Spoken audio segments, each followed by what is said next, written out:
Recuerde el tema de esta noche, de una misma masa. Y leemos la palabra de nuestro Dios, lo hacemos en el nombre del Padre, del Hijo y del Espíritu Santo. Yo, Juan, vuestro hermano y copartícipe vuestro en la tribulación, en el reino y en la paciencia de Jesucristo, estaba en la isla llamada Patmos por causa de la palabra de Dios y el testimonio de Jesucristo. ¿Le parece bien si me acompaña en la lectura? ¿Sí? Lo leemos todos nuevamente. Sí, Apocalipsis 1, verso 9.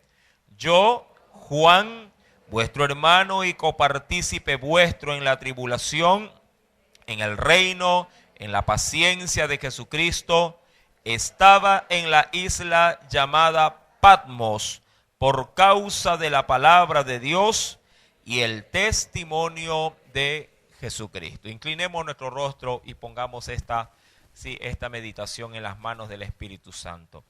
Amantísimo Padre Celestial, te agradezco de una manera especial la oportunidad que nos brinda, Señor, de poder estar aquí en tu casa. Señor, te suplico por la vida de nuestros queridos hermanos, mi Dios. Yo sé que puede ser que el tiempo que hoy está, Señor amado, fuera de todo lugar dentro de la semana, que haya movido sus actividades, sus horarios, sus compromisos. Pero más allá de aquello, Señor, tú eres bueno y hoy nos has dado la oportunidad de poder estar aquí, Señor amado, por lo menos un remanente de tus hijos. Te pido por aquellos que no lo han podido, Señor amado, pues el día de hoy aceptar como un día especial para venir a tu casa. Extiéndeles tu gracia.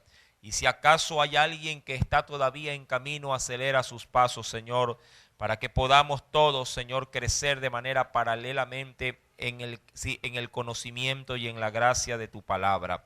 Señor, háblanos como siempre te lo pedimos, de acuerdo a nuestras necesidades espirituales, y que sea el Espíritu de Dios, Señor, Padre, llenando absolutamente todo en nuestro ser, tanto nuestro cuerpo, nuestra alma y nuestro espíritu.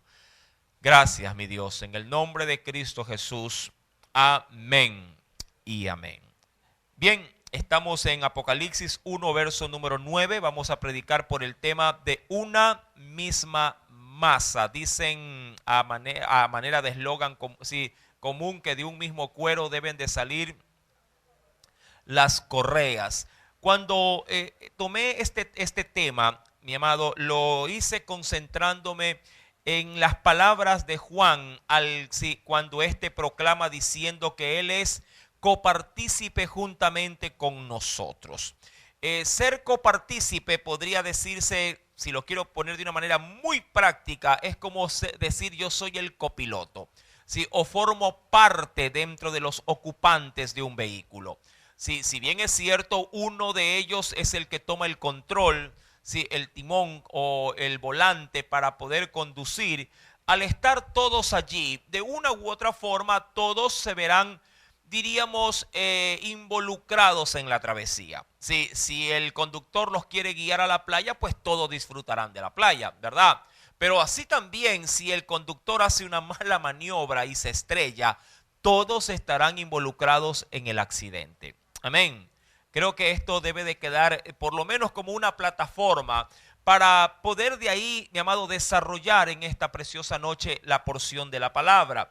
Cuando se habla de una misma masa, se habla de que todos formamos parte, ¿sí?, de un vínculo que obviamente Cristo ha sido el encargado de atarnos los unos a los otros. Mi amado, no lo sé, pero si usted no hubiese conocido de Cristo, usted y yo ni siquiera si tuviéramos la dicha de conocernos, ni mucho menos de pronto tener un vínculo que nos une, que en este caso es la fe en nuestro Salvador.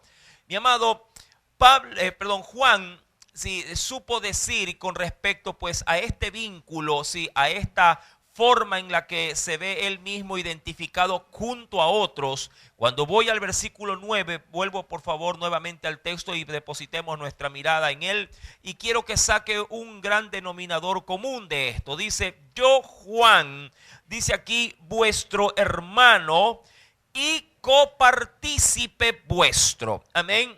Veamos esta primera expresión. De primera mano dice, yo Juan, y establece vínculos. Primero, vuestro, ¿qué dice ahí? Vuestro, sí, hermano. El término hermano en el griego es, bueno, se lo puede leer como adelphos. Sí, el término adelphos significa en el griego hermano. Sí, pero este tipo de hermandad, mi amado, es la que se establece a lo largo de un conocer, a lo largo de un vínculo cotidiano. Este tipo de hermandad no necesariamente es aquel que usted lo encuentra dentro de un hogar. ¿Se acuerda usted cuando se analizaba la palabrita amor bajo el contorno propiamente de familiar? ¿Qué tipo de término se utilizaba?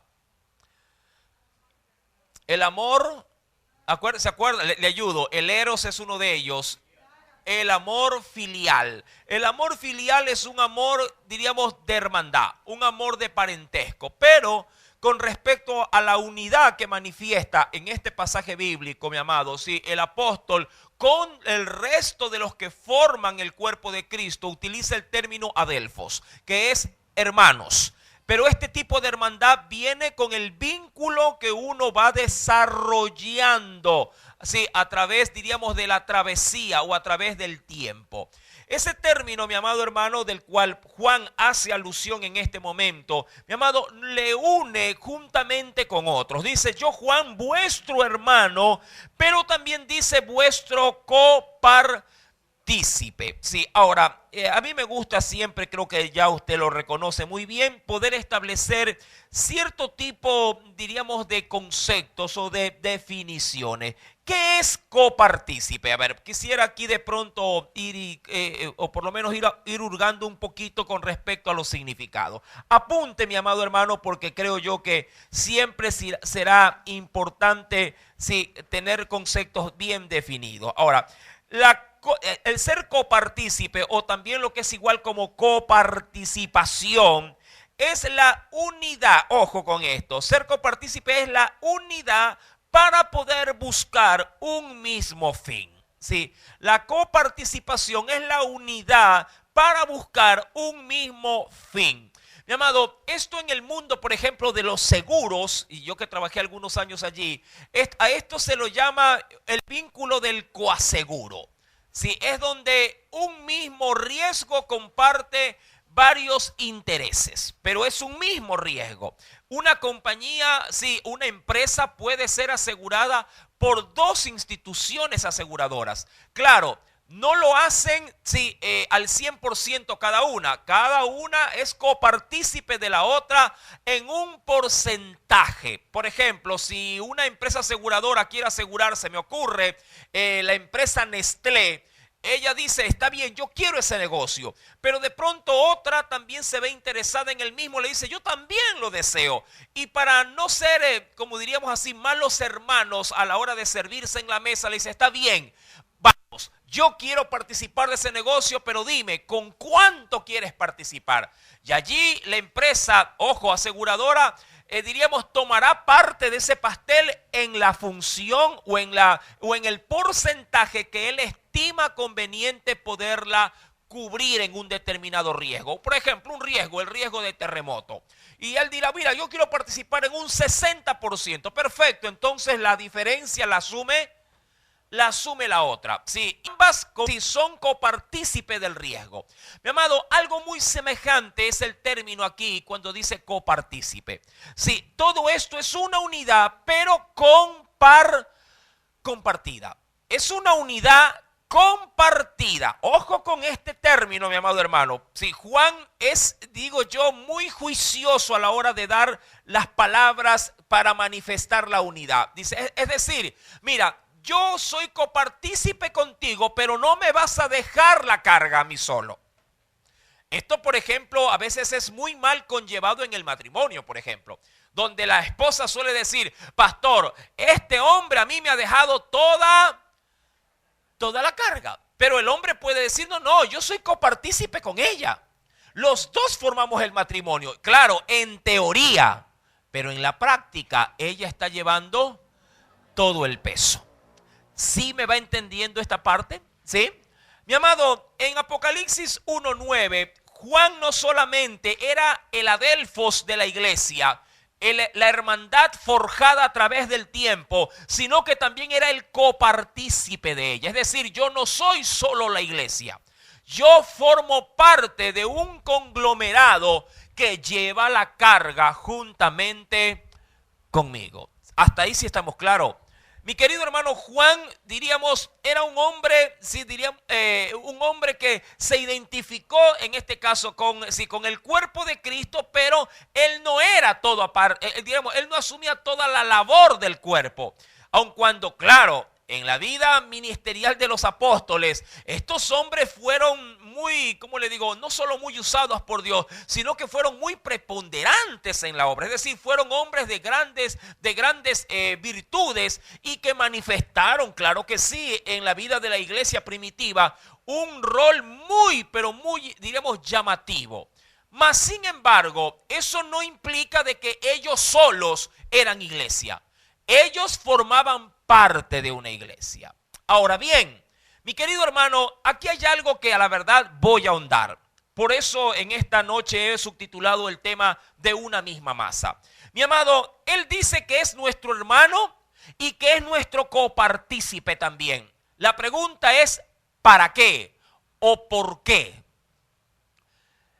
Juan va a estandarizar tres partes de lo que él considera, de acuerdo a la vida cristiana, en que él es coparticipante con nosotros, o por lo menos así lo debería de ser.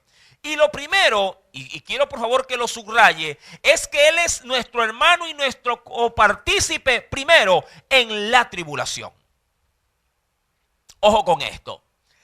Yo sé que de pronto un cristiano diría, hermano, yo quisiera que todos sufran como yo sufro para que me puedan entender. Pero también yo conozco por la Biblia que no todos vamos a sufrir en la misma proporción. ¿Por qué? Porque cada uno de nosotros, la Biblia también lo dice, tiene su propia medida de ¿qué? Su propia medida de fe. No todos, aun cuando lo querramos, no todos tenemos la misma medida de fe. Todos, mi amado, tenemos fe como parte del cuerpo de Cristo, pero no todos tenemos la misma fe. No todos manifestamos, diríamos, la misma resistencia, que luego hablaré de aquello, pero, mi amado, Juan se vio a sí mismo como alguien que se identificaba dentro de la familia de Jesús y que también se identificaba dentro de la coparticipación de las cosas. Y la primera de ellas es que él se sentía identificado con el resto del cuerpo dentro del vínculo de la tribulación. Segundo, dentro del vínculo del reino. Y tercero, dentro del vínculo de la paciencia. Ojo con estas tres grandes, diríamos así, estos grandes indicadores que Juan hace alusión. Primero, él se identifica ¿con qué? Con el resto del pueblo. Con la tribulación. Segundo, con el reino. Y tercero, con la paciencia. Sí, amado, tres grandes indicadores que a la verdad eran necesarios, si poder en esta hora obviamente observarlos y claro, desarrollarlos, porque de ellos, ojo, de ellos se establece, mi amado, que las iglesias, las que habrán luego en el capítulo 2 de ser consideradas en su estudio, cada una de ellas lo haremos de manera individual, pero cada una de estas iglesias deberían de tener estos indicadores del cual Juan dice que él es un hermano y un copartícipe. Mi amado, quiero de una u otra forma, quiero dejar muy bien establecido en este precioso versículo bíblico de que un creyente no puede bajo otro tipo de parámetros, no puede aislarse de estas cosas. No puede dejar de identificarse con estas cosas. La tribulación, el reino y la paciencia, que ya lo vamos a desarrollar, tienen una conexión, mi amado, muy fuerte dentro del vínculo de la hermandad y de la coparticipación de la vida cristiana. De hecho, este vínculo es lo que nos va a ayudar a poder permanecer en medio de la tribulación. No digo de la gran tribulación, pero sí en medio de las tribulaciones. Si usted no es copartícipe con otros en estos tres indicadores, le aseguro, mi querido hermano y hermana, que vamos a tropezar con facilidad en la vida cristiana. Y de allí se dará a conocer lo frágil que ha sido de pronto nuestra fe en Cristo Jesús. Ahora, cuando vemos, mi querido hermano, si retomamos obviamente Apocalipsis 1 estamos, mi querido hermano, versículo número 9, quisiera ver, mi amado, de pronto allí algo especial. Quisiera ir desgranando, como digo yo a veces en enseñanzas también afines a estas, vamos a ir desgranando el choclo grano a grano. Y lo primero de ello es lo que quiero resaltar es copartícipe en la tribulación, porque es lo primero de hecho que está ahí enumerándolo el apóstol Juan. Mi amado, copartícipes en la tribulación. Ahora, venga conmigo a Lucas capítulo 23. Vamos a despegar desde este punto de referencia bíblico. En Lucas capítulo número 23. No voy a concentrarme a ver cada cosa de lo que te puede atribular, porque a la verdad nos daría toda la noche viendo muchos ejemplos de esto, pero quiero ir a algo más espeso, quiero ir a algo más contundente. Lucas capítulo 23. ¿Lo tiene? Lucas capítulo 23. ¿Ya lo encontró? Verso 31. Vamos a ir tomando o rescatando textos bíblicos claves para poder profundizar en las palabras de Juan. ¿Ya lo encontró? Dice el Señor, Lucas 23, verso 31. Dice el Señor, porque, y aquí habla alegóricamente, Jesús dice, porque si en el árbol verde, ¿quién es el árbol verde en esta alegoría? Israel, Jerusalén, Dios, ¿quién?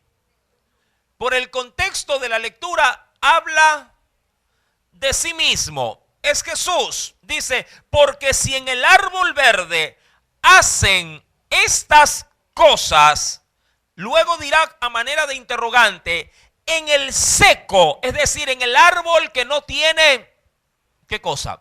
¿Qué cosa no tiene un árbol? ¿Qué no tiene? Seguro que no tiene vida. No tiene hojas, no tiene frutas, es decir, el árbol está ahí. Pero como no está reverdecido, no tiene, diríamos, bajo qué forma o manera ampararse, ni puede amparar tampoco. Dice el versículo 31, en el seco, ¿qué no se hará? Ahora, Jesús habla de sí mismo, obviamente que sí. De hecho, mi querido hermano, a mí me gustaría ver este pasaje bíblico. Ya aun cuando siempre utilizamos la traducción del lenguaje actual, me gustaría de pronto ver lo que dice la nueva versión internacional, lo que se conoce como la NBI. Dentro de este mismo capítulo 23, versículo 31, dice por ejemplo allí, porque si esto se hace cuando el árbol está verde, ¿qué no sucederá? Mire cómo le das otro énfasis, repito, porque si esto se hace cuando el árbol está verde, dice allí, ¿qué no sucederá cuando éste se seca? Y esto me gusta porque le da un aspecto un poquito más, diríamos así, como de mayor énfasis, no en que el árbol está muerto o el árbol tiene vida, no, es el mismo árbol, pero el uso que se le puede brindar a ese mismo árbol dependerá obviamente en qué estado del clima se encuentra. Y es verdad, mi amado, cuando usted ve, por ejemplo, ojo, un árbol que está frondoso, que usted ve la fruta allí, usted en ese árbol se deleita, en ese árbol hasta juega, se sube y saca hasta puede sacar pecho del árbol. Claro. Mira, yo de muchachito me recuerdo tanto que en el patio de la casa, sí, mi amado, teníamos un árbol enorme de guayaba. Enorme, amado. Y yo vivía trepado como mono en ese árbol. Sí, mi mamá ya cuando me salía al patio, era un patio comunal grande. Sí, cuando mi mamá me salía a buscar al patio, no miraba abajo, miraba arriba. Sí, y decía, baja arriba de ese árbol. Era trepado, como mono era trepado. Sí, porque el árbol obviamente se prestaba para esto, ¿no? Para poder sí, allí jugar, poder comer guayaba. Yo comía guayaba de cualquiera. Sí, y más que todo las que estaban más que cosas, maduras o verdes. Eso ya era mi gusto. Yo comía de todo, pero eso sí, las verdes eran mi objetivo. Mi querido hermano, pero ojo, indistintamente de esto, si el árbol está frondoso y está dispuesto, usted de él, diríamos, hace uso continuo. Pero si el árbol está marchito y el árbol no tiene fruta, mi amado, usted inclusive puede llegarle a dar la espalda. Hasta se puede avergonzar del árbol y decir, oye, ese árbol esto y no, por ahí alguien tiene una pepa y creció. Ahora, cuando se lee este texto, sí, cuando vamos a Lucas 23, vuelvo a la Reina Valera del 60, que es allí donde estamos tomando como referencia. Dice, porque si en el árbol verde hacen estas cosas, en el seco, es decir, cuando éste ya haya perdido su vigor, haya perdido sus elementos que lo hacen atractivo, es lo que así se podría entender, ¿qué no se hará? Es decir, un árbol seco, ¿acaso la gente no agarra, pasa así sea diríamos así, de ladito y le va cortando una rama? No tiene valor, o por lo menos ya no tiene la importancia. Ahora, tomo como base este pasaje bíblico para comenzar, insisto, a hilar fino en Apocalipsis 1:9. Mi amado, nosotros estamos identificados con nuestro Salvador bajo dos etapas. Tanto en el florecer de la vida cristiana como a veces también en el ocaso de la vida cristiana. Y usted no me va a dejar mentir. No siempre nos sentimos al 100% en Cristo. ¿O sí? No siempre nos sentimos vigorosos como el árbol verde. No siempre estamos en la vida cristiana con la carga o la pila al 100%. A veces en las etapas de la vida cristiana nos sentimos como que si la pila está casi ya sin carga. Y es en ese preciso momento, mi amado hermano, donde en la primera parte de lo que dice Juan, es donde Juan dice, yo soy parte de esa hermandad, pero también soy copartícipe de estas cosas. Me interesa mucho, mi amado, porque la unidad en Cristo en medio de la iglesia debe de ser como el matrimonio. Debemos de estar identificados en las buenas y en las malas. En los tiempos posiblemente de gozo y de alegría, de algarabía, pero también en los tiempos del sufrimiento y de la aflicción. Ser copartícipes, como decía Juan, dentro de la tribulación, es ser copartícipes dentro de las peores etapas de la vida cristiana. Ahora, a esto de Lucas 23, quisiera por favor, que venga conmigo de manera adicional. Acompáñeme por favor en Hechos capítulo 14. Vamos a ir a la práctica, a la praxis del Evangelio. En Hechos 14, capítulo 14, verso 21 al verso número 22, mira lo que nos dice el Espíritu Santo. Hechos capítulo 14, verso 21 al 22. Dice el Espíritu de Dios lo siguiente. ¿Lo tiene? Usted dirá, ¿y esto qué tiene que ver con Apocalipsis? Mucho, mi amado. ¿Por qué? Porque Juan se va a dirigir a la iglesia, que va a experimentar justamente lo que ya Jesús había anunciado, los principios de dolores de ¿qué? De parto. Y no sé tú, mi amado, pero si la iglesia va a acariciar la tribulación, la iglesia debe de estar firme en esa etapa de su vida cristiana. porque de lo contrario, también Jesús advertía, mi amado hermano, que conforme a la medida de la prueba y de la tribulación, muchos apostatarían de la fe. Muchos negarían la fe. Muchos, mi amado hermano, traicionarían a sus convicciones cristianas. Y lo que menos quiere, mi amado, en este caso el Espíritu Santo, es que tú cuelgues los guantes cuando la cosa se ponga fea. ¿Sí me entiende esta parte, verdad? Lo que Dios no quiere es que cuando esto comience la llama, usted ha visto que hay comidas que le dicen póngalos a fuego lento. Claro, cuando digamos así, cuando el agua está tibia, todo el mundo quiere bañarse. ¿O no? Claro, a lo menos si el clima está frío, dice, sí, ponga el agua tibiecita, ay, qué lindo, no me saque de aquí. Pero las dos cosas causan un efecto negativo, tanto el agua muy caliente o el agua demasiada fría. Las dos causan un efecto. Ay, no está muy caliente, no, me quemo. Y si está muy helada, ay, yo no me baño. Está muy fría. Ahora, mi querido hermano, cuando yo voy a Hechos capítulo 14, mira lo que anunciará aquí el Señor. Verso 21 al 22.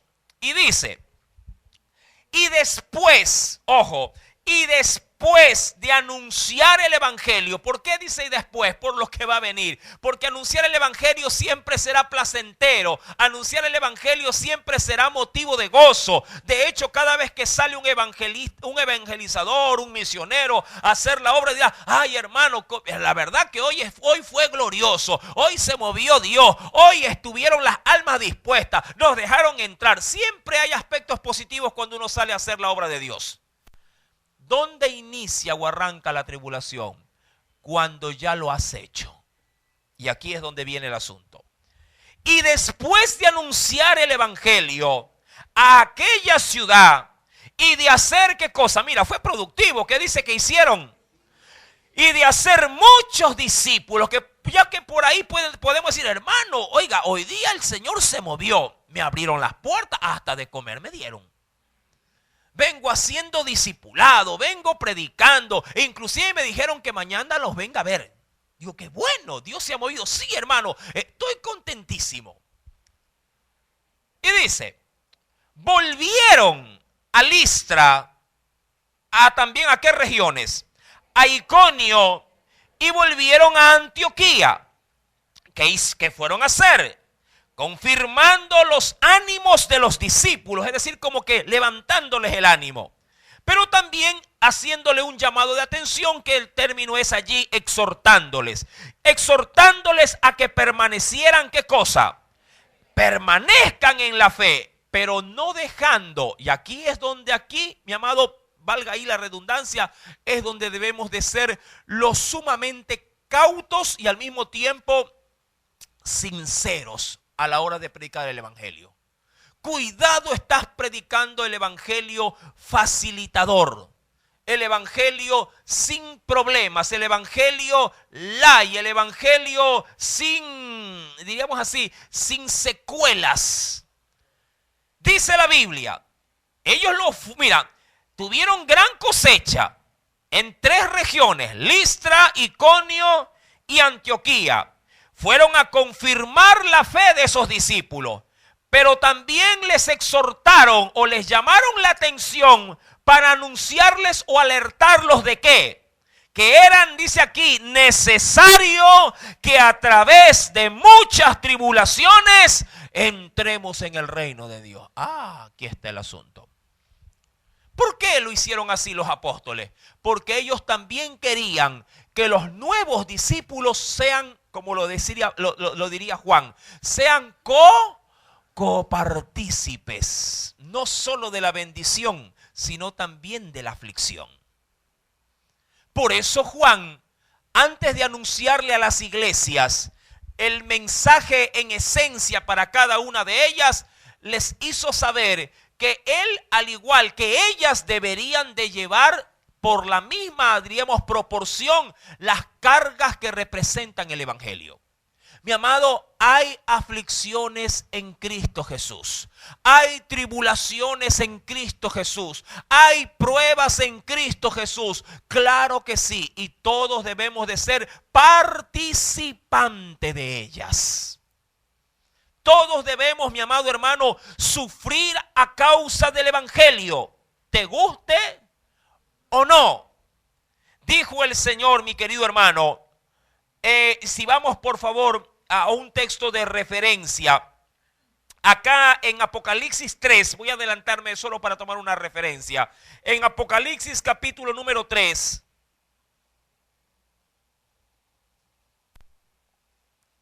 de este texto aplican para dos cosas que vamos a estudiar obviamente en Apocalipsis 1:9, pero voy a resaltar obviamente lo de la tribulación. En Apocalipsis 3:10, Apocalipsis capítulo número 3, verso número 10. ¿Lo tiene? 1, 2. Dice el Señor: por cuanto has guardado la palabra de mi paciencia, yo también, dice el Señor, te guardaré. ¿Qué dice?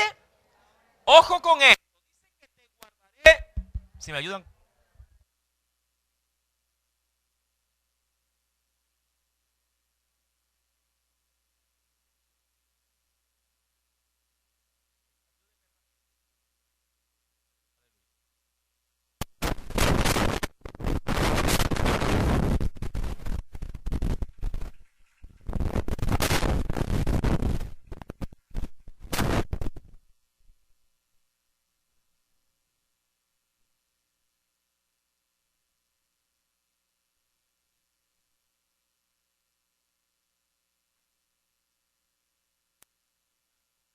Uno, dos. Súbale, ñaño. A todo igual. 1, 2, 3, 4, 5, 6, 7, 8, 9, 10, 11, 12. El 3. En vivo dicen que no hay nada igual. ¿Ya? ¿Ya estamos? El 3 dice. ¿Sí? ¿Ya? ¿No? El cable. ¿Cuál? Ya estamos ahí. No, este es el 2. Ya, vamos. Mis amados hermanos, en Apocalipsis 3:10 nos dice: por cuanto has guardado la palabra de mi paciencia, yo también te guardaré. ¿De qué? De la hora de la prueba que ha de venir, dice aquí, sobre. Ahora, ojo, aquí no dice, ojo, te digo lo que no dice. Aquí no dice que la iglesia está exenta de pruebas. Aquí dice que la iglesia va a pasar pruebas, porque si el mundo las pasa, tú también las tienes que pasar. ¿Qué dijo Jesús? Ya usted lo sabe, en el mundo tendréis, y quiero cambiarle el término, tendréis pruebas. Tendréis pruebas, tendréis cosas difíciles. Pero confiad, yo he vencido al mundo.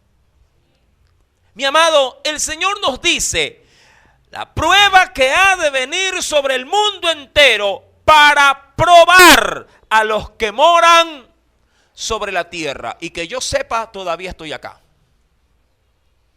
Todavía vivimos acá, ¿o no? Y como vivimos y participamos, mi amado, de tanto los beneficios, también vamos a participar de los maleficios que el mundo también experimenta. Claro, hay una salvedad. Dios nos está en esta transición. ¿Qué nos está? ¿Qué dice el Señor en el versículo número 10 en la parte inicial? ¿Qué nos dice? Que nos va a guardar. Nos va a guardar. Guardar no significa que nos va a rescatar para no pasar la prueba, sino que nos va a cuidar mientras la prueba la tenemos encima. Eso por un lado. Cuando volvemos a Apocalipsis 1, verso número 9, Juan no solamente se siente identificado en hermandad y en participación en la tribulación, sino que también, mi amado hermano, sí, se siente identificado en el reino, con la iglesia. Ahora, algo curioso es que este reino no necesariamente es el que se habrá de heredar, sino el que se lo experimenta aquí en la tierra. Es verdad que muchos de nosotros decimos o pensamos de que el reino es para después de la muerte, en la vida eterna. Mi amado, pero cuando Cristo vino y anunció el evangelio, Él dijo con claridad, ¿qué cosa? ¿Cuál fue el mensaje en esencia que predicaba? Ahí lo dijo.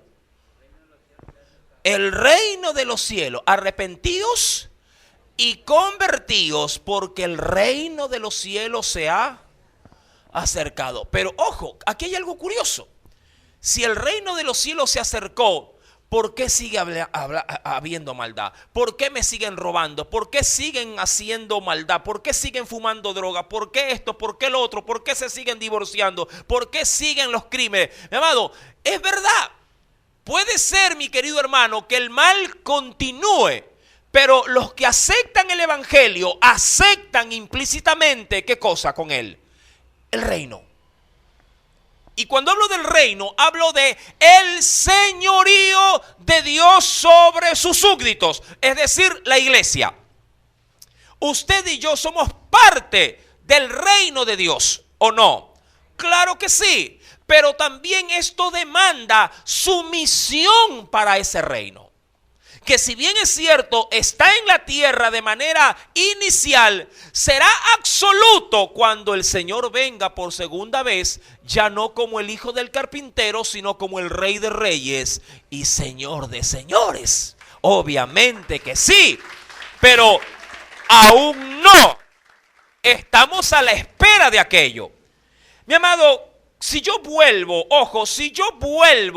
a Hechos capítulo 14, pero me concentro ahora en la parte del verso 22, porque quiero resaltar esta parte. Si vuelvo a Hechos 14, en el versículo número 22, dice el Señor, en la última parte, dice la Escritura, es necesario, ojo con esto, es necesario que a través de muchas tribulaciones... Y ahí ya resalto la segunda parte de esta gran directiva dentro del verso 9. ¿Qué dice? Es necesario que a través de muchas tribulaciones entremos en el reino de Dios. Hoy por hoy estamos en el reino. En el reino del Señor, sí. Pero no estamos en la plenitud de su reino. Diría cualquiera. Hermano, ¿estamos ahora viviendo en el reino de los cielos? No, todavía no. ¿Estamos viviendo en el reino de Dios aquí en la tierra? Sí. Pero ese reino, hoy por hoy, para la iglesia, es un reino muy frágil. Es un reino, mi amado hermano, muy vulnerable por las condiciones en que la iglesia, obviamente, vive o diríamos que se desarrolla en este mundo. Ese reino, mi amado hermano, es tan frágil que hoy por hoy puedes sentirte hoy aquí en un culto en la gloria y al llegar a tu casa te puedes sentir en el infierno. Así de frágiles. ¿Qué lo hace, diríamos, sólido? Mi amado, de acuerdo a la actitud de tu corazón, a través de cómo asumes el desafío de las pruebas. Si eres frágil para la prueba, mi amado, tú tendrás un reino muy susceptible a ser, diríamos, desvalorizado de una manera, podría aquí yo argumentar de una manera muy ineficaz. Pero si tu fe es fuerte en Dios, mi amado, y así tengas la peor prueba en casa, la peor prueba en tu trabajo, tu reino en Dios será sólido. Y nadie, como dicen algunos, a mi hermano, nadie me quita la paz. ¿Verdad? Eso ocurre cuando alguien asume que las convicciones de Dios en su corazón son firmes. Me encanta cuando veo gente, mi amado, que manifiesta de una manera sólida su convicción en la fe y en la palabra. Para él el reino en esta tierra está latente, está vivo. Nadie lo mueve. Puede ser que se caiga todo a su alrededor, pero él dirá, hermano, pero yo me siento en Dios firme. Es verdad que me abandonaron, es verdad que ya no me pagan como antes, es verdad que mi familia ya no me quiere ver ni en pintura, pero yo creo que Cristo ha sido mi padre, mi madre, mi hermano, y en Él yo me amparo, en Él yo me guardo y camino por la vida confiando en su dirección. Por eso es que inicié diciendo que si bien es cierto, todos somos copartícipes, no todos posiblemente lo somos como el ejemplo que le di del seguro. No todos lo somos en el mismo grado porcentual. Pero todos tenemos que ser copartícipes. Los más fuertes posiblemente, mi amado, sufrirán más. Y los más débiles sufrirán menos. Pero en su debilidad, aún el poco sufrimiento para él será como que si el mundo se le viene encima. Eso es muy cierto. Allí es donde dice el creyente más vigoroso en Dios, dirá, hermano, pero usted no está padeciendo nada. Y él dice, pero ¿cómo que no? ¿No ve cómo me han dejado? ¿No ve cómo me han hecho llorar? Sí, pero porque no lo dejaron entrar a la universidad. Mire el de acá, se le murió el papá, se le murió la mamá y el hombre sigue predicando, sigue anunciando el evangelio y sigue firme, alentando a otros. Ay, bueno, lo que pasa es que él, como él sí busca de Dios, por eso mismo, búsquelo usted también y va a ver cómo su fe irá en aumento, en crecimiento y adquirirá la misma solidez que su otro hermano. Pero debe haber coparticipación de esto. Dice la Biblia, mi querido hermano, aquí hay algo especial con respecto a ser copartícipe del reino. El reino de los cielos obviamente está en los cielos, por eso se llama de los cielos. Dios ha querido implantarlo de manera, ¿cómo lo digo acá? De una manera anticipada en la tierra. A través del evangelio. ¿Sí? Es como un adelanto, un premier, diría alguien que le gusta el cine. Es un tráiler nada más, un avance de lo que hoy la iglesia experimenta.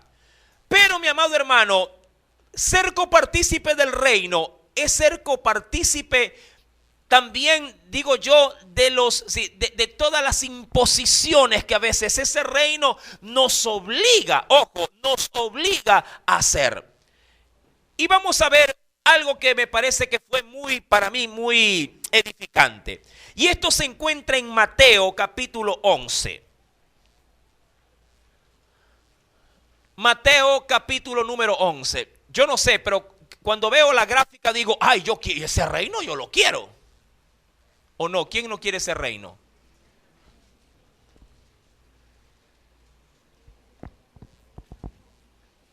¿Lo tiene?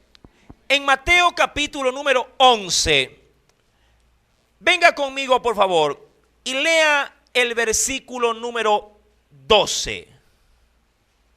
Verso número 12.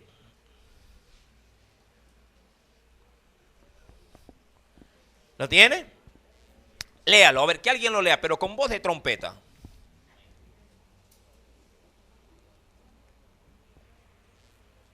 Lea, siervo, lea en el nombre de Jesús.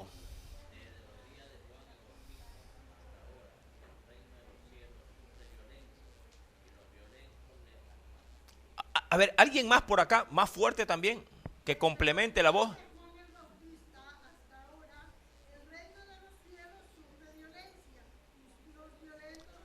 Perfecto, ahora del lado de acá, uno más. Así que uno fuerte. Nombre de Jesús. Es para que escuchen todos los sectores. Por ahí. Está bien, está bien. Yo sí lo escucho. Amén. Estamos bien.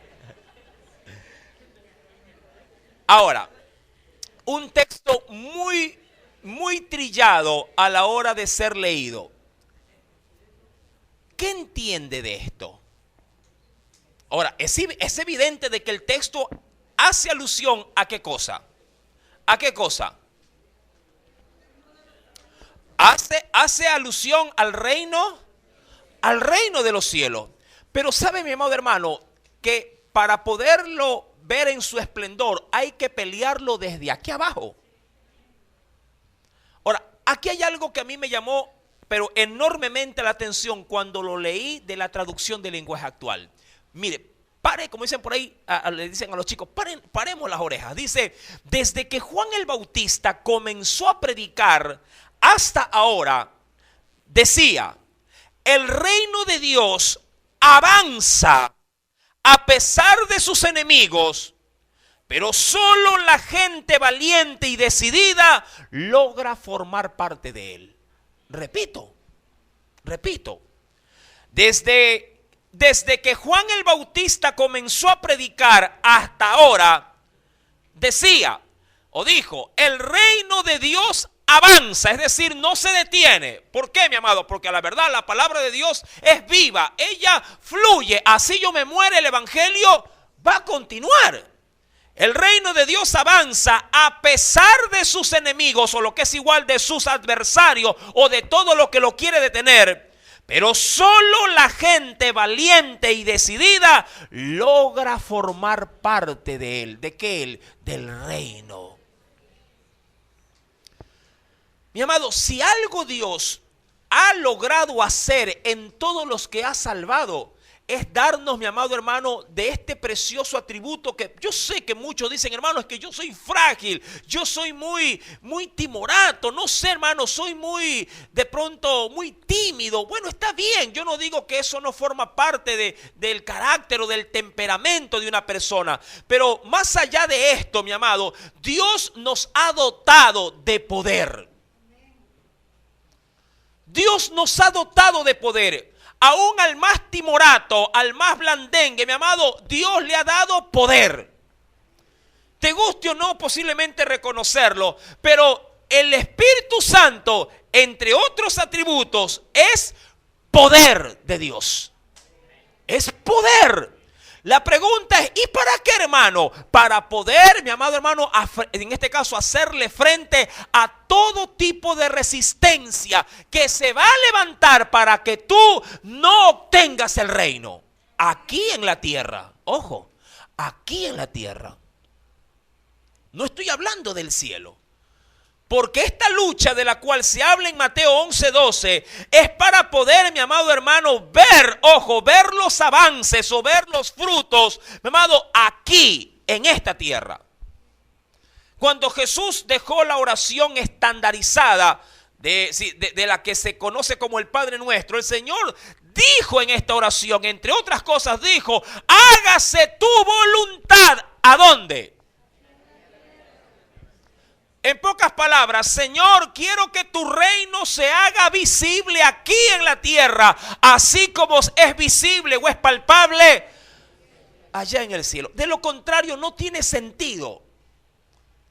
Imagínate que la iglesia solamente se aferre en la tierra a que va a vivir o que quiere ver el cambio solamente cuando se muera en el cielo.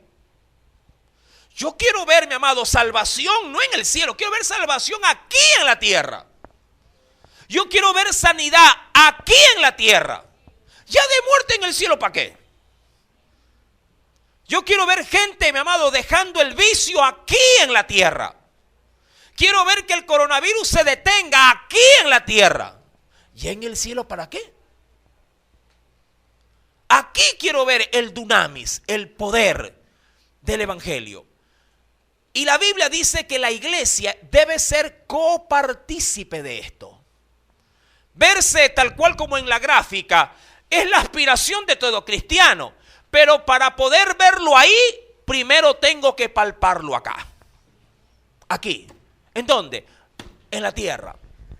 Ser copartícipe de esto, mi amado, como lo dijo Mateo 11, verso número 12, desde los días de Juan el Bautista hasta ahora, el reino de los cielos sufre violencia y los violentos lo arrebatan. Recuerda esta parte, sí, hablar de sus enemigos, solo la gente valiente y decidida logra formar parte de él.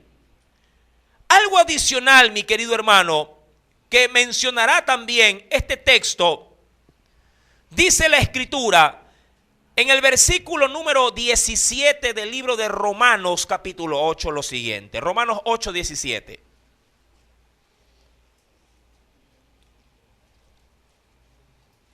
Libro de los Romanos, capítulo número 8, verso número 17. ¿Lo tienen? Dice el Espíritu Santo, ¿ya lo encontró? Romanos 8, verso 17.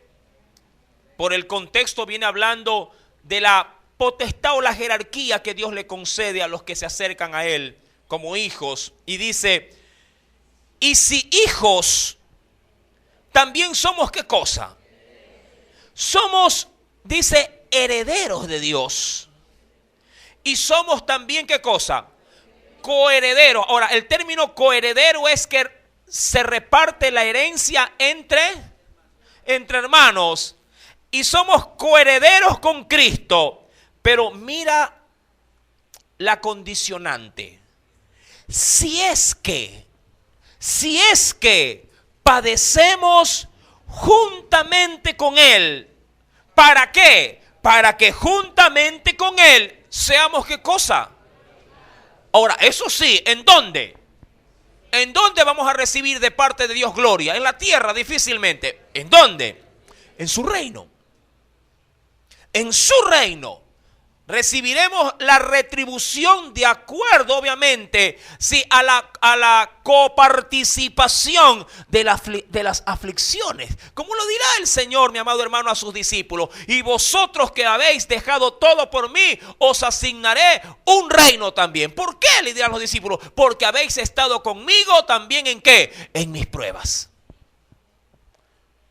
En mis pruebas. Eso está en Lucas 22, verso 28 al 29, que dice, pero vosotros sois los que habéis permanecido conmigo en mis pruebas. Yo pues os asigno un reino como mi Padre me lo asignó a mí. Lucas 22, 28, verso 29.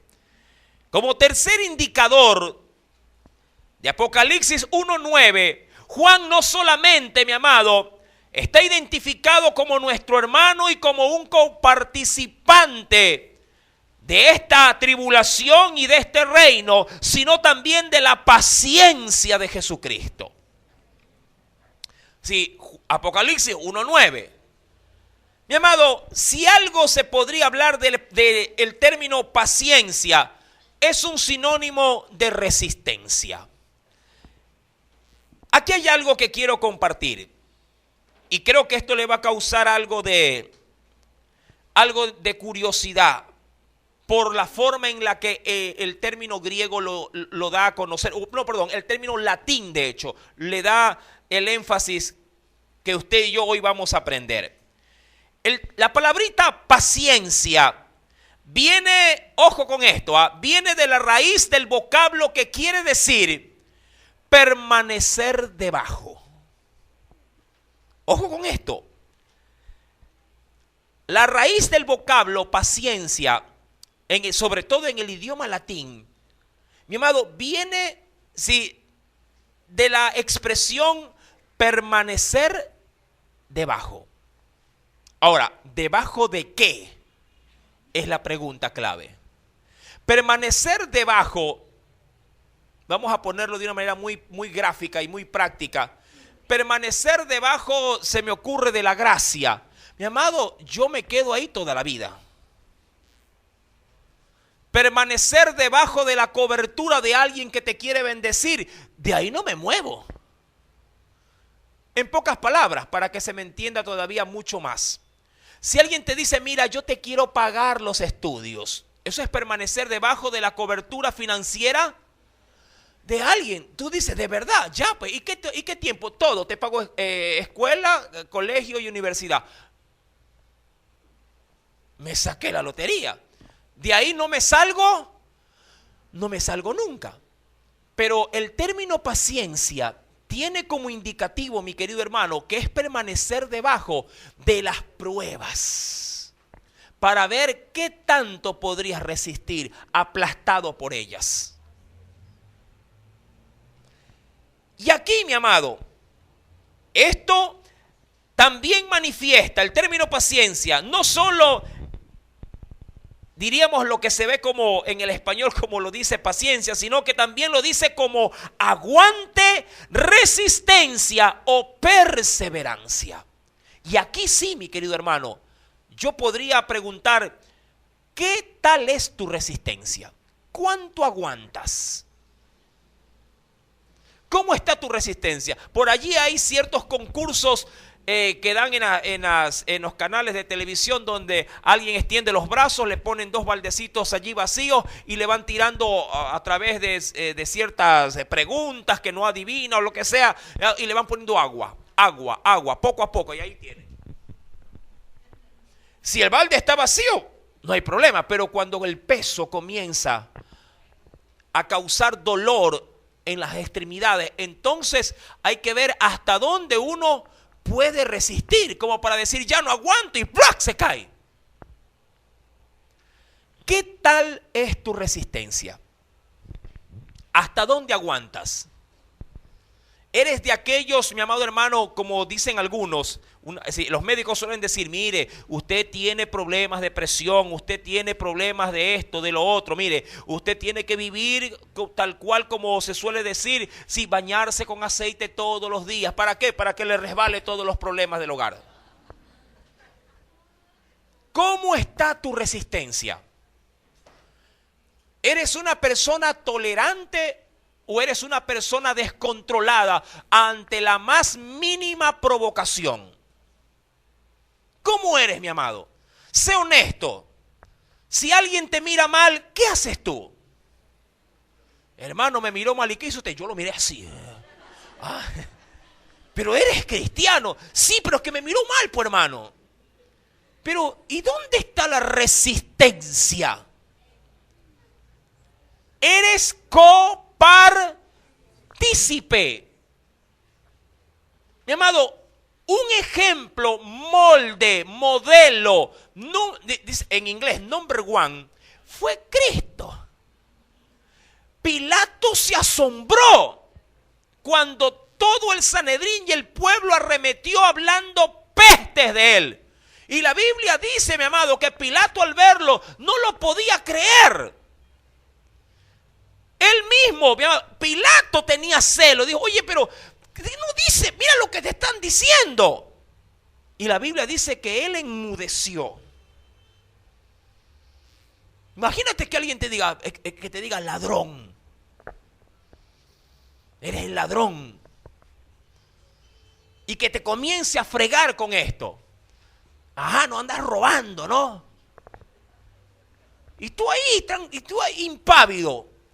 Hasta cuando llega un momento, oye, ladrón, y tú sacas el puño, ¿qué ladrón? Y ¡pum! En el hocico.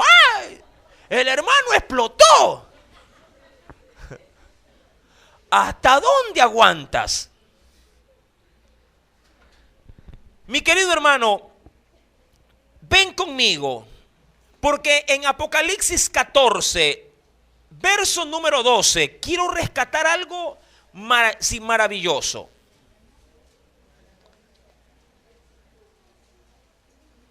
En Apocalipsis capítulo número 14, dice el Señor, versículo número 12.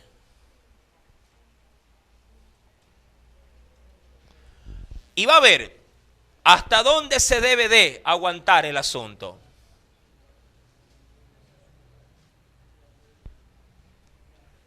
¿Lo tiene? En Apocalipsis capítulo 14, voy a leer primero el verso 12, luego dejo el 13 reservado. ¿Lo tiene? Dice el Señor, aquí está la paciencia. A ver, aquí vamos a definir la paciencia cristiana, obviamente. Esta no es la paciencia de ponerse en la cola de un banco para ver a qué hora le toca o a qué hora lo atienden. Cuidado. Aquí está la paciencia de los santos. Es decir, aquí hay un buen evaluador que te puede decir si hay o no hay resistencia en tu vida. Y dice, ¿quién o a qué considera Dios paciente? A los que guardan los mandamientos de Dios y la fe de Jesús. Usted dirá, ¿y eso qué tiene que ver con la paciencia? Tentativamente ahí, hasta donde se lee, parece que no. que no tiene ningún tipo de conexión, pero el siguiente verso lo desnuda. Estos han guardado mandamientos y han guardado la fe en Cristo a costilla de dar su propia vida por el Evangelio. Y mira, oí una voz que desde el cielo me decía: escribe, bienaventurados de aquí en adelante los muertos que mueren. Y hace la aclaración, ¿en quién? En el Señor. Sí, dice el Espíritu, descansarán de sus trabajos, porque sus obras con ellos, es decir, su trabajo, su perseverancia, todo su temple, todo lo que en el Señor soportaron, siguen con ellos. Este tipo de paciencia, mi amado, insisto, no es la que usted debe de tener haciendo fila en la caja del seguro. Ni aquella que, ¿verdad?, que usted la tendría de pronto en una mesa esperando a ver a qué hora le sirven la comida. Y mira que aún así muchos cristianos dicen: no sirve, me paro y me voy. Y aún así, esta paciencia, mi amado, tiene mucho que ver con el material con el que estamos hechos. ¿Qué tanto peso puedes soportar arriba de ti? ¿Qué tanto peso?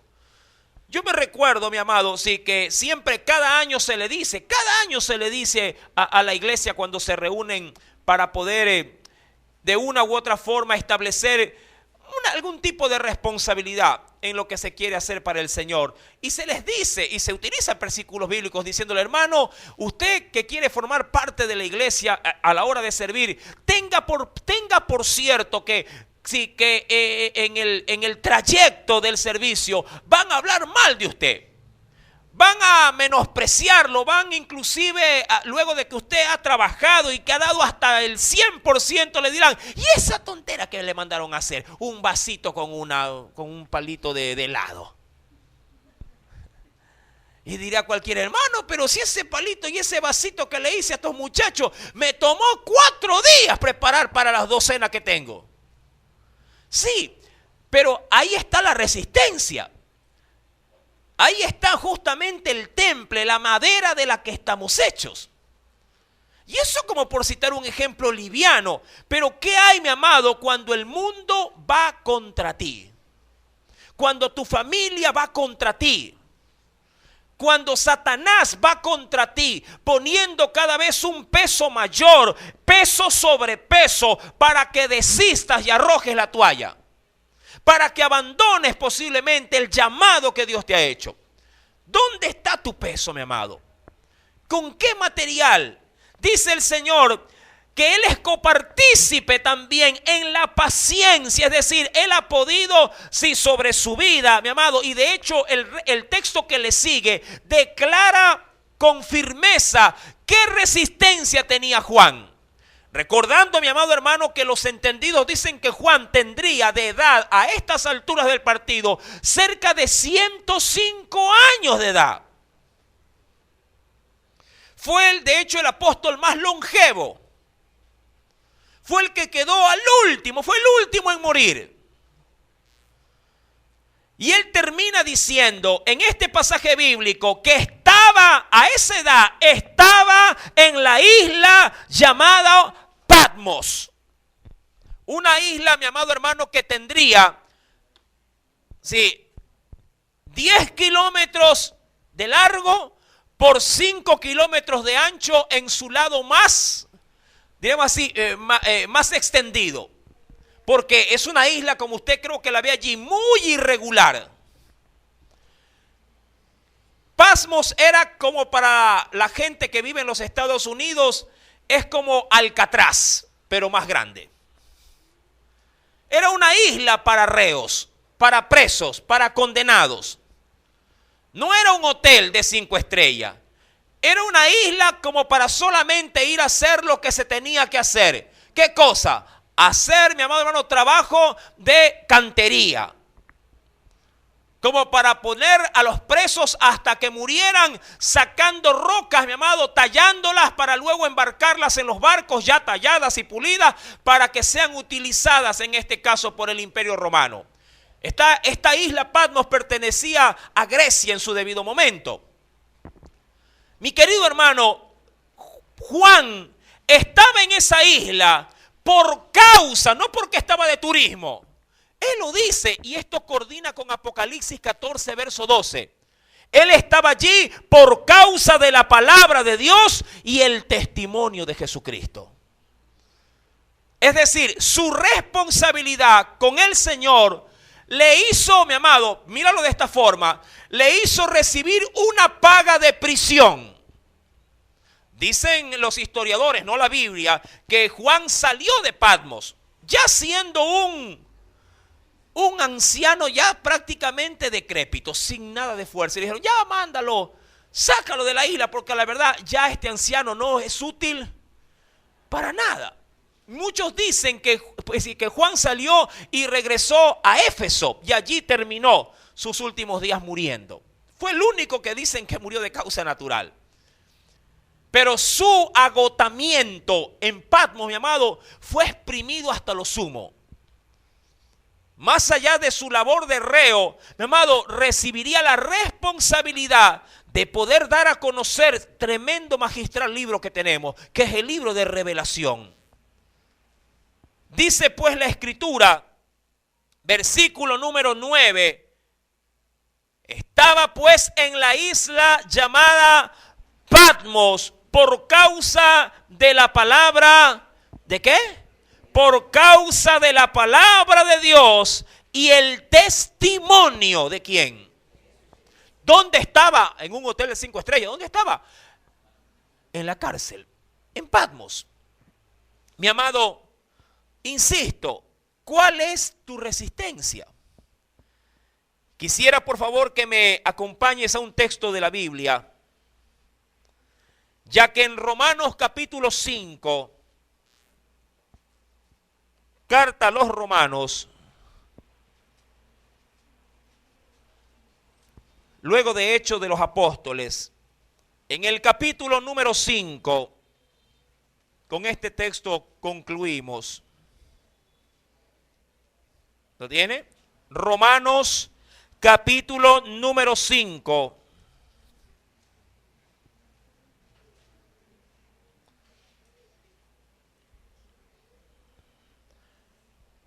Versículo número 3 al verso número 5 también. ¿Ya lo encontró? Romanos 5, verso 3 al 5. Dice el Espíritu Santo, y no solo esto, dice Pablo, sino que también, y dicen en otras versiones, nos sentimos orgullosos o nos gloriamos. ¿En qué se sentía orgulloso?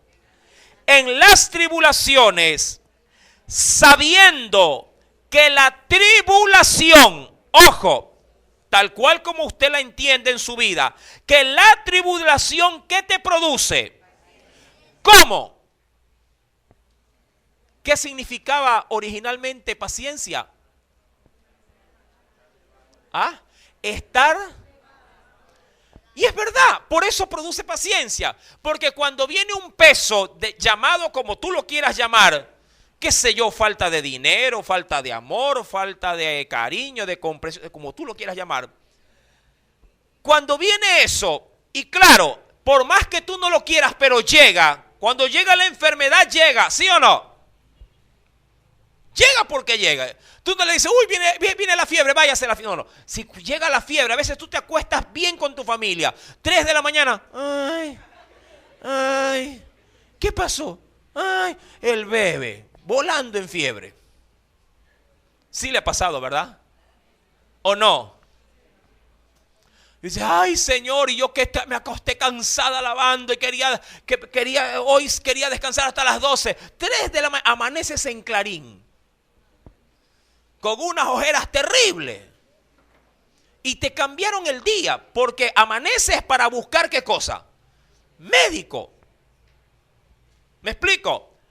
Pero qué curioso, tú que decías que no tenías fuerza para no hacer nada al siguiente día, ¿sabe? Da por casualidad de que ese día ni siquiera descansa. Te levantas, llevas al muchacho enfermo, regresa, hay que hacerle sopita de pollo. ¿Verdad que es así? Y aparte cocinar para toda la muchedumbre de la casa. Y tú dices, ay, y claro, el día termina y tú dices, ahora sí me acuesto como momia y embalsamado en la cama. Y ahí es donde uno dice, y esto no son pruebas cristianas, esto es son situaciones cotidianas que le puede pasar a todo el mundo. Y ahí es donde uno dice, ay Señor, yo no sé de dónde saqué fuerza. Y es verdad, tú no sabes de dónde has sacado, pero Dios sí sabe de quién provienen las fuerzas para poder toda acechanza del enemigo, amado hermano. La Biblia dice, diga el débil, fuerte soy. Él es el que te da las fuerzas. Por eso es que en este texto, mi amado, dice la Escritura, versículo número 3, la tribulación produce paciencia y la paciencia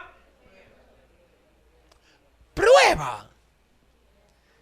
Ahora, cuando hablamos de prueba, mi amado, no estamos hablando de tribulación. Estamos hablando de evaluación. No te confundas. Sí, este término prueba no viene de lo que usted asocia con tribulación, que eso es para nosotros de manera general una prueba. No, aquí implica evaluación. Porque una vez que tú soportas el peso, mi amado, luego te notas y consideras que estás más fuerte y más resistente que antes. Ahí es donde uno dice, ¿qué importa? Que si mañana viene, que venga, yo aquí estoy, aquí nadie me mueve. Dios me ha puesto aquí y aquí el Señor me va a sostener. Eso te ayuda a madurar. Amén. No le huyas a las pruebas, amado hermano, pero sí refúgiate más en Dios cuando la prueba llega. Eso te va a dar resistencia. Que si a la verdad a veces sí nos remueven el piso, sí nos causan cierto temor. Pero amado hermano, la Biblia dice que el verdadero amor echa fuera todo temor, mi querido hermano. Cristo es la fuente de nuestra energía. Y esa prueba, si luego es combinada con esto, es esperanza. Ahí es donde uno dice, bueno Señor, y mira que a veces llega, hasta esos extremos llegamos. Bueno Señor, yo hice todo lo que tengo que hacer, es mi hijo, lo amo. Si te lo vas a llevar, hasta allí nos lleva el Señor. Si es que te lo vas a llevar, Señor, tú sabrás lo que haces. Y si lo vas a dejar, tú también tienes la vida de él en sus manos. No yo, tú la tienes. Mira hasta dónde el Señor nos deja abandonar en sus manos. Está bien, si se va a ir, pues que se vaya, pero yo solo no me voy a quedar. Te tengo a ti, si lo tengo al Señor, lo tengo todo. Amén. Así de sencillo. Y esa esperanza, por eso es que se entiende el texto. Y esa esperanza, verso 5, y la esperanza, claro, para el creyente, porque para el que no es creyente, mi amado, él no te va a entender. Dice que ese tipo de esperanza no avergüenza, no avergüenza. Otros podrían decir, oye, tú sí que no, tú que no peleas, no, pero ¿para qué? Esto está puesto en las manos de Dios.